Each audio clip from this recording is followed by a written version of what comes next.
Hello, my dear friends. Welcome to Top Scholars.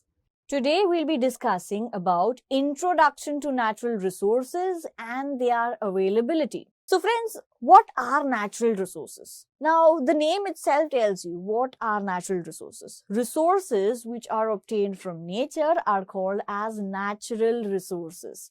For example, the air around us, water, soil, these all are natural resources because these all resources are available in nature. They are obtained from nature.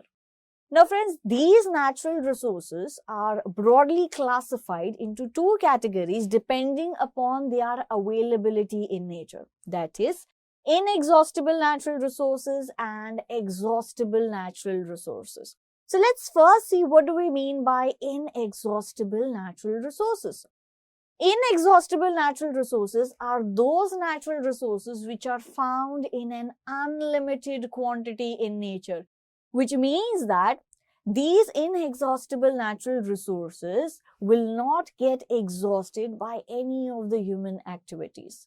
Let's take some examples of inexhaustible natural resources. For example, sunlight, air, water. These are the natural resources which are present in an unlimited quantity in nature and they are not likely to be exhausted by the human activities. Water, there is plenty of water in nature. So how much ever water you drink, you use, water is not going to get exhausted. Air, we breathe air, right? And this air is not going to get exhausted since it is in unlimited quantity. Similarly, sunlight. Sunlight is also unlimited in nature, right? To learn more about this topic, download Top Scholars app.